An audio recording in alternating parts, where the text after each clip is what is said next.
Pocket FM पर आप हैं आज। मधु और प्राची थर्सडे वाले दिन खाना तो नहीं बनाते थे, लेकिन माँ पापा आने अगले दिन मधु रोजाना की तरह अपने बिस्तर से उठी तो उसने देखा कि प्राची अपने बिस्तर पर नहीं है। उसने यहाँ वहाँ नजरें घुमाई तो प्राची बालकनी में खड़ी अपने कपड़ों को सुखा रही थी।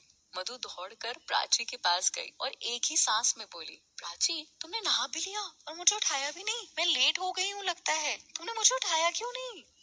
मधु के मुंह से एक साथ इतने सवाल सुनकर प्राची 2 मिनट चुप रही और फिर मधु की ओर अपनी नशीली गहरी आंखों से देखकर बोली, आपको हमने 10 बार उठाया पर आप इतनी गहरी नींद में थी कि आप उठने का नाम ही नहीं ले रही थी। अब इसमें भला हमारी क्या गलती?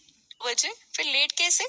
प्राची ने मधु की बात पर बात रखते हुए बोला, पर मधु किसी भी बात का जवाब दिए बिना ही वहाँ से चली गई। प्राची समझ गई थी कि मधु उसी काम का जिक्र कर रही थी जो वो प्राची से छुपाए हुए है। प्राची रूम में जाकर जल्दी से कॉलेज के लिए रेडी हुई और जाने लगी। अरे बेटा कुछ खाकर तो जाओ, मिसेस सरोज ने प्राची को टोकते हुए बोला। नहीं आंटी, आज मन नहीं है, वहीं कैंटीन में कुछ खा लूंगी। कॉलेज में शेट्टी सर का लेक्चर अटेंड किया और फिर कैंटीन में जाकर समोसे ऑर्डर करके टेबल पर बैठ के समोसे खाने लगी। जैसे ही समोसे का पहला बाइट उसने मुंह में डाला, कितना नमक है इसमें? प्राची ने बचा हुआ बाइट हाथ से वापस प्लेट में रखते हुए कहा और अपने पेट पर हाथ रखते हुए बोली, लगता है से कुछ बातें करते हुए उसके साथ लंच कर रही थी। ये देखकर प्राची से रहा नहीं गया और उसे बहुत बुरा लग रहा था कि उसकी बेस्ट फ्रेंड आज किसी और के साथ बैठकर लंच कर रही है। प्राची गुस्से में उठी और वहाँ से जाने लगी। अरे कहाँ जा रही हो तुम? प्राची ने इतना सुनकर वापस पीछे की ओर मुड़ी तो राघव खड़ा था। वो राघव की तरफ देखकर बोली, कहीं नहीं, रूम पर वापस जा रही हूँ। पर तुम्हें शेट्टी सर बुला रहे हैं। राघव के मुंह से शेट्टी सर का नाम सुनकर प्राची दौड़ते हुए स्टाफ रूम में गई और अंदर जाते ही शेट्टी सर, जो कि अपनी कलम से किसी इम्पोर्टेंट डॉक्यूमेंट पर साइन कर रहे थे, उनको टोकते हुए बोली, आपने मुझे बुलाया सर? हाँ प्राची, मुझे तुमसे कुछ इम्पोर्टेंट थिंग डिस्कस करनी है। जी सर बोलिए। प्राची, मुझे उन सारे बच्चों की लिस्ट चाहिए जो कॉलेज के एनुअल फंक्शन में परफॉर्म कर रहे हैं, और हाँ, मैं तुम्हें इस फेयरवेल पार्टी का इंचार्ज बनाता हूँ।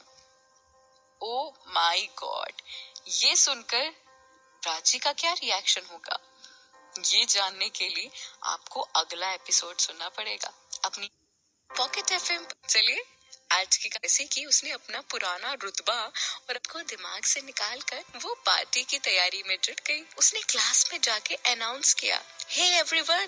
क्लास में बैठे सारे स्टूडेंट्स प्राची की आवाज सुनकर उसकी तरफ ध्यान से देखने लगे।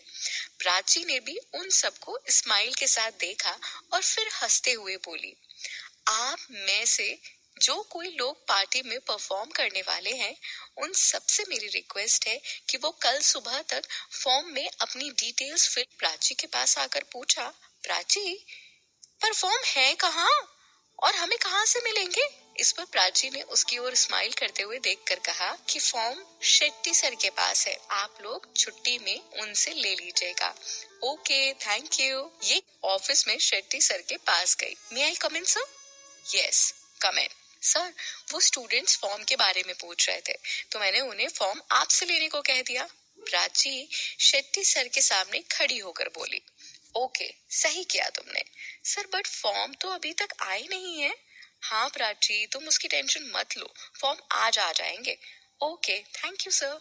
प्राची स्माइल के कोई भी ऑटो रुक ही नहीं रहा था। आधा घंटा इंतजार करने के क्या होगा, अब मैं रूम पर कैसे जाऊंगी? खड़ी खड़ी क्या कर रही हो? राघव ने अपनी बाइक अपाचे उसके सामने रोकते हुए कहा। राघव को देखकर प्राची अपने दांतों से अपने होठों को दबाते हुए बोली, भीख मांगने खड़ी हूँ, तुम्हारे पास कटोरा हो तो दे दो। अच्छा मजाक कर लेती हो तो। जैसे ही राघव ने ये बात कही, प्राची को सुनकर बहुत गुस्सा आया। उसने राघव को गुस्से में देखा और फिर बोली, नो थैंक्स, मैं चली जाऊंगी। ओके। प्राची वहीं खड़ी मिसमिसाते हुए सोचने लगी, क्या आफत है, आज कोई भी ऑटो क्यों नहीं मिल रहा? पर तभी करके टैक्सी को रोका और फिर टैक्सी के पास जाकर उसके कांच में से अंदर की ओर झांकते हुए बोली कि भैया गायत्री कॉलोनी में छोड़ देंगे क्या? मैडम छोड़ तो देंगे पर टाइम लगेगा। मतलब पहले से मेरी टैक्सी में सवारी का लेंस वाला चश्मा लगाए हुए बैठी थी। उसके माथे पर एक बहुत बड़ी बिंदी 45 से 50 साल की लग रही थी, पर उसने खुद को इतना मेंटेन और प्रिपेयर करके रखा हुआ था कि कोई भी उसे देखकर ये कह सकता था कि ये लेडी मिडिल एज की है। ठीक है, पहले आप इन्हें ड्रॉप कर देना और फिर मुझे। ये कहते हुए प्राची ने टैक्सी का गेट खोला। नहीं हो रहा था। उस लेडी को गुस्सा आ रहा था। वो अपना मोबाइल अपनी हथेली पर ठोक रही थी। ये देखकर प्राची धीरे से उसकी एक मुस्कान बिखेरते हुए बोली, ma'am, can I help you? Prachi की बात सुनकर उस लेडी ने, प्राची भी दोबारा कुछ नहीं बोली। पर जब करीबन 10 मिनट बाद गेम नहीं खुला तो उस लेडी ने प्राची की ओर अपना मोबाइल बढ़ाते हुए कहा, यस श्योर। ये सुनकर प्राची ने उसका मोबाइल अपने हाथ में लिया और उस गेम को अनइंस्टॉल कर कर दोबारा इंस्टॉल कर दिया। दोबारा इंस्टॉल होने की वजह से गेम आसानी से खुल गया। प्राची ने फोन वापस उस लेडी को दे दिया। ये देखकर उस लेडी ने भी प्राची को बड़े प्यार से थैंक को कहा और टैक्सी का किराया देकर अपना पर्स लेकर अपनी रिस्ट वॉच उतारते हुए कहा, अरे आंटी, मधु अभी तक नहीं आई? हाँ बेटा, मुझे लगा तुम्हारे साथ आ रही होगी। नहीं आंटी, आज तो मधु मेरे साथ थी ही नहीं। पूरे टाइम वो कॉलेज में ही आयशा के साथ थी, तो मुझे लगा कि शायद वो मुझसे पहले रूम पर आ गई होगी, पर वो यहाँ नहीं पहुँची तो कहाँ है? अपने सर पर हाथ रखते हुए प्राची बोली, पता नहीं बेटा कहाँ है, वो कर बोला। ये सुनकर मधु ने अपना फोन पर्स से निकाला और मधु का नंबर डायल करके उसे कॉल किया। वो आयशा के साथ मिलकर भले ही प्राची के खिलाफ साजिश रच रही हो, लेकिन मधु उसकी बेस्ट फ्रेंड थी। उसने ऐसे कभी पहले मधु को अकेले नहीं सोफे पर फेंकते हुए कहा, आंटी हम 1 घंटे वेट कर लेते हैं। अगर तब तक वो नहीं आती है फिर मैं खुद अपनी स्कूटी से उसे देखने जाऊंगी। पर मेरी स्कूटी खराब है, इसीलिए शायद मुझे ऑटो से ही जाना पड़ेगा। ठीक है बेटा, हम वेट करते ही चेयर पर बैठी बैठी मधु के आने का इंतजार कर रही थी और बार बार उठकर गेट पर जाकर गाने की आवाज आई। प्राची समझ गई कि ये मधु है। मधु जैसी सवालों की बौछार कर दी। प्राची के सवालों पर मधु ने ज्यादा अच्छा रिएक्शन नहीं दिया। माँ, मैं आयशा के साथ किसी बहुत जरूरी काम के लिए गई थी। मधु अपनी माँ मिसेस सरोज की ओर देखते हुए बोली। और हाँ माँ, मैं बाइक पर थी तो कॉल अटेंड नहीं कर पाई। मधु ने बिना किसी के सवाल किए जवाब देते हुए बोला। पास में खड़ी प्राची मधु को ऐसे देखकर हैरत में पड़ गई। ना कुछ कहे अपना लैपटॉप लेकर अपना काम करने बैठ गई। मधु की माँ मिसेस सरोज डाइनिंग टेबल पर प्लेट्स लगाते हुए बोली, कुछ खा लो, तुम दोनों आज सुबह से बिना कटो। नहीं आंटी, मुझे भी भूख नहीं है। मिसेस सरोज प्राची और मधु के इस बिहेवियर से काफी चिंतित थी। उन्हें समझ नहीं आ रहा था कि कल तक जो प्राची और मधु हंसकर बोलकर प्राची और मधु की दोस्ती क्या रंग दिखाती है। पता चलेगा। पॉकेट एफएम पर आप बताने वाले देख कर प्राची बड़ा हैरत में पड़ जाती है।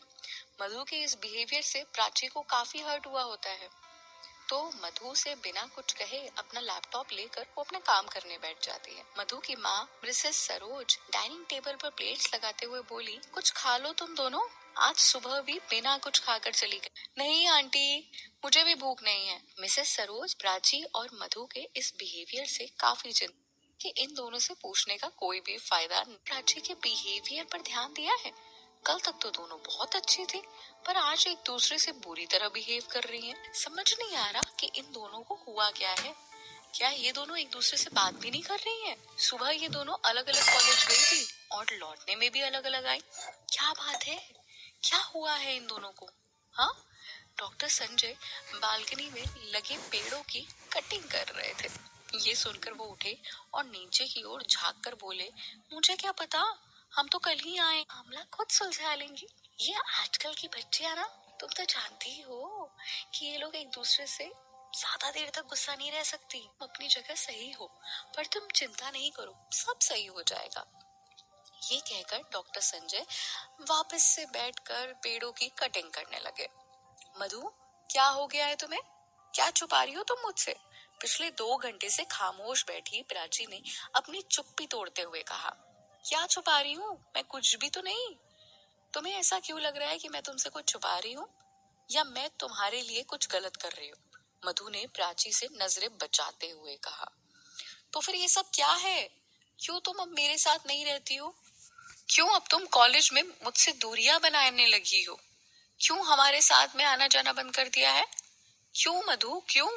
प्राची ने दर्द भरी आवाज के साथ आंखों में आंसू भरते हुए मधु की ओर देखकर कहा। मधु के पास प्राची के सवाल का कोई जवाब नहीं था, या यूं कह लो जवाब होते हुए भी मधु प्राची के सवाल का जवाब हमेशा फोन में आवाज ना आने का नाटक करते हुए कमरे से बाहर निकलकर बालकनी में खड़ी हो गई और आयशा से बातें करने लगी।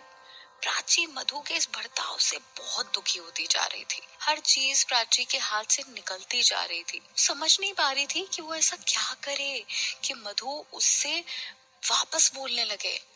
ट्रिन ट्रिन ट्रिन ट्रिन प्राची का फोन लगातार बज रहा था।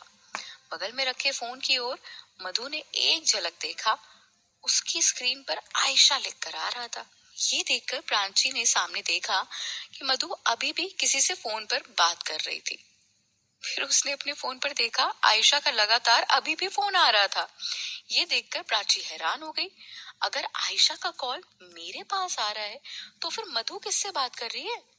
प्राची हैरत में पड़ी यही सोच रही थी।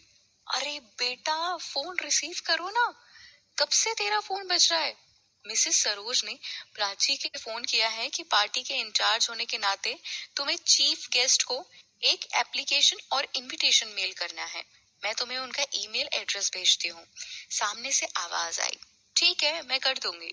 इतना कहकर प्राची ने फोन रख दिया और फिर सामने की ओर देखा। मधु अभी भी कंटिन्यू फोन पर बात कर रही थी। आंटी, आप मेरे लिए एक कप चाय बना देंगी? मिसेस सरोज का ध्यान भटकाने के लिए प्राची ने उससे कहा। हाँ बिल्कुल, क्यों नहीं, अभी बना कर लाती हूँ। मिसेस सरोज किचन की ओर अपने कदम बढ़ाते हुए बोली। मिसेस सरोज के किचन में जाते ही प्राची गेट के पीछे छिपकर मधु की बातें सुनने की कोशिश करने लगी। तुम्हें तुम्हारे पैसे मिल जाएंगे, पर काम हो जाना चाहिए। ये कहते कहते मधु पलटी तो उसकी नजर कमरे में रखी ड्रेसिंग टेबल पर पड़ी।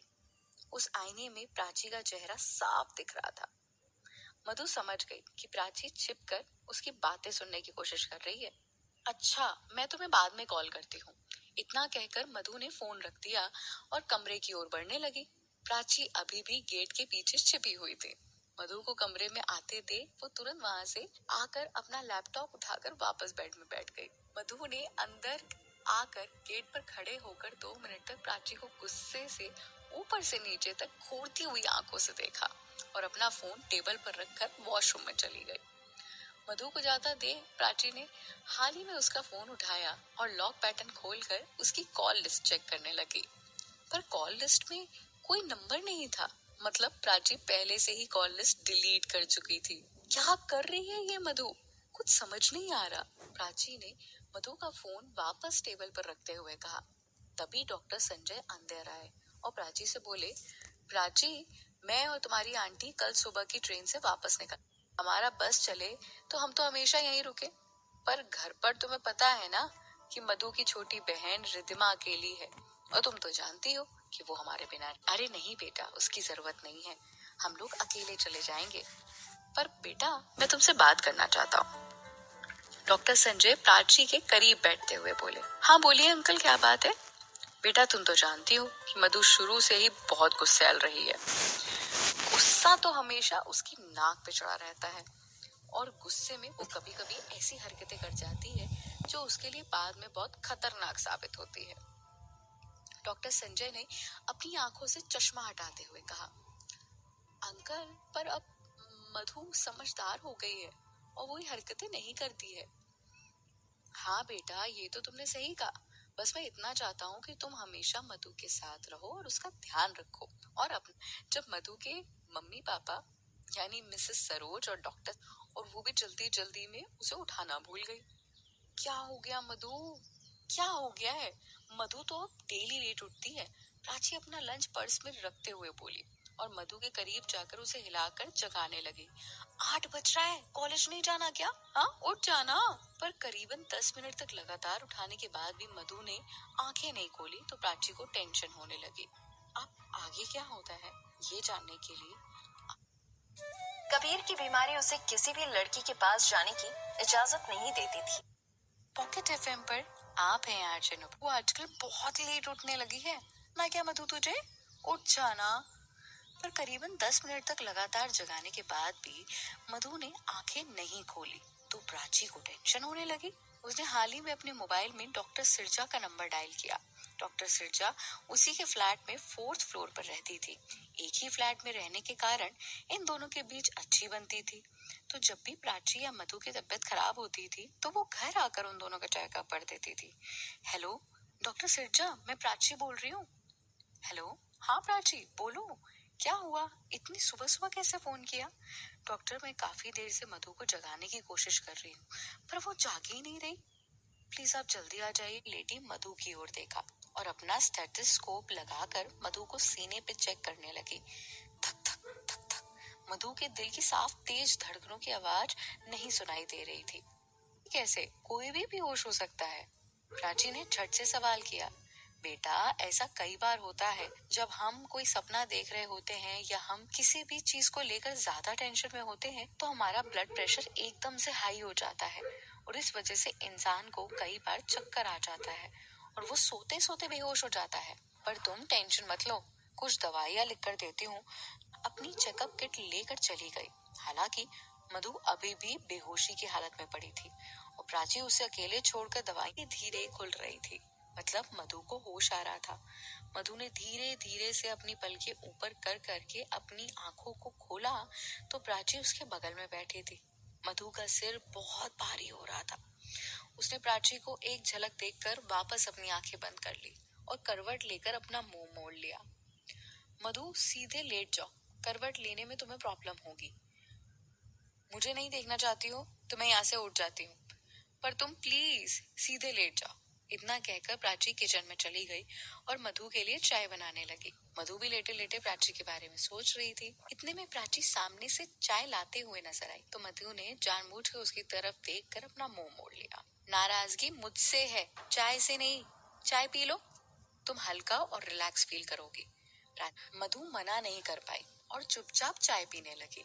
प्राची मधु को वहीं छोड़कर वहां से चली गई और मेडिकल स्टोर पर जाकर मधु के लिए दवाइयाँ लेने लगी। दवाइयाँ लेकर जब प्राची अपने रूम पर वापस आई तो मधु अभी भी सोई पड़ी थी। उसने मधु को ढकेल कर उठाया और मुस्कुराते हुए बोली, मधु बिस्किट खा लो, उसके बाद तुम्हें दवाइयाँ भी खानी है। प्राची की बात सुनकर मधु गंदा सा मुंह बनाते हुए बोली, मुझे नहीं खानी कोई दवाई बवाई। ऐसा नहीं कहते मधु, दवाइयाँ तो खानी पड़ेगी। जब तुम दवाई खाओगी तभी तो सही से ठीक हो पाओगी और फिर फेयरवेल पार्टी में तो तुम्हें परफॉर्मेंस भी देनी है ना? कि इस हरकत से थोड़ी हैरान सी हो गई। मधु फेयरवेल पार्टी के नाम से ऐसे क्यों घबरा गई? क्या कोई बात है जो मधु परेशान कर रही है? इसे क्या छिपा रही है? दवाइयों के नशे के कारण मधु अभी भी सोई पड़ी थी। मधु सो रही थी कि तभी उसका फोन बजा।